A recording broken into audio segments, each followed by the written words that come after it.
नमस्कार, मैं सोनी त्यागी। स्वागत है आपका न्यूज़ 20 में। इस समय संसार अनेक प्रकार की समस्याओं से जूझ रहा है और इन सब समस्याओं में सबसे बड़ी समस्या खड़ी हुई है ग्रीन हाउस इफेक्ट की, जिस कारण विश्व की सुरक्षा कवच कही जाने वाली ओजोन परत को हो रहा है सबसे बड़ा नुकसान।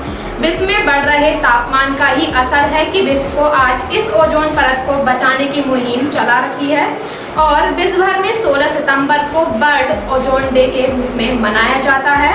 इस मौके पर जानिए यह क्यों जरूरी है और क्या बढ़ते तापमान का असर इस पर पड़ेगा। 16 सितंबर को पूरी दुनिया में यह विश्व ओजोन दिवस मनाया जाता है।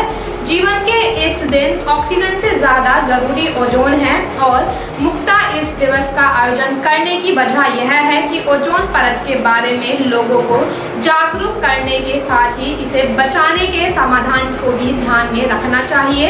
यह ऑक्सीजन के 3 परमाणुओं से मिलकर बना हुआ है। एक ऑप्शन या गैस है जो वायुमंडल में बहुत कम मात्रा में पाई जाती है। यह समुद्र तट से 30 या 32 किलोमीटर की ऊंचाई पर इसकी क्षमता अधिक होती है। यह तीखे गंध वाली विषैली गैस है। इसका आईपीसी नाम ट्रिक्स जोहन है। इसका घनत्व 2.14 किलोग्राम मीटर क्यूब होता है। ऑक्सीजन का यह परिवर्तित रूप है। यह एक तीक्ष्ण गंध वाली हल्के नीले रंग की गैस है। इसकी परत से ही हमारी पृथ्वी सुरक्षित रहती है और सूरज की घातक पराबैंगनी किरणों से हमारी रक्षा करती है। यूएनओ ने 19 दिसंबर 1994 को 16 सितंबर को ओजोन दिवस घोषित किया था, जिसके बाद 16 सितंबर 1995 को पहली बार यह दिवस मनाया गया। हालांकि इंसानों को कई जानलेवा बीमारियों से बचाने वाली ओजोन लेयर के लिए लॉकडाउन राहत वाला समय कहा जा सकता है। देश में लॉकडाउन का जो असर हुआ उसका एक बड़ा फायदा ओजोन लेयर को भी मिला है। साथ ही NCBI जर्नल में प्रकाशित भारतीय वैज्ञानिकों की रिसर्च कहती है दुनिया के कुछ देशों में 23 जनवरी से लॉकडाउन लगने के बाद प्रदूषण में 35% की कमी और नाइट्रोजन ऑक्सीजन में 60% की गिरावट आई है। इसी दौरान ओजोन लेयर को नुकसान पहुंचाने वाले कार्बन का उत्सर्जन भी 1.5 से 2% तक घटा और कार्बन डाइऑक्सीजन का लेवल भी कम हुआ है। ये सभी ऐसे फैक्टर हैं जो ओजोन लेयर को नुकसान पहुंचाते हैं।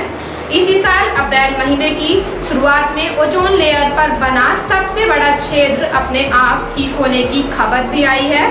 वैज्ञानिकों ने पुष्टि की आर्कटिक के ऊपर बना 10 लाख वर्ग किलोमीटर की परिधि वाला छेद बंद हो गया है। सूर्य की खतरनाक पराबैंगनी किरणों को रोकने वाली इस लेयर को कोरोना काल में कितनी राहत मिली है, इस पर पूरी रिपोर्ट आनी अभी बाकी है। फिलहाल अच्छे संकेत रहे हैं। अब सवाल उठता है कि कैसे शुरू हुई वर्ल्ड ओजोन डे की शुरुआत। ओजोन परत में हो रहे क्षरण को रोकने के लिए संयुक्त राष्ट्र ने पहल की।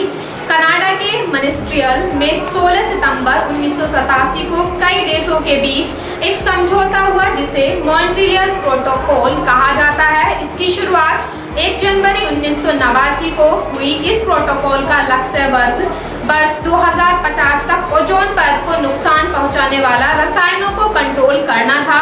प्रोटोकॉल के मुताबिक यह भी तय किया गया कि ओजोन परत को नष्ट करने वाले फ्लोरोकार्बन जैसी गैसों के उत्पादन और उपयोग को सीमित किया जाएगा। इसमें भारत भी शामिल था। इस साल वर्ल्ड ओजोन डे की थीम है ओजोन फॉर लाइफ, यानी धरती पर जीवन के लिए इसका होना जरूरी है। उम्मीद है आपको हमारी वीडियो पसंद आई होगी। अगर पसंद आई तो लाइक, शेयर और कमेंट करना ना भूलें। ऐसे इसी के साथ जुड़े रहिए न्यूज़ 20 पर। कल फिर मिलेंगे कल के प्रोग्राम के साथ। तब तक के लिए नमस्कार।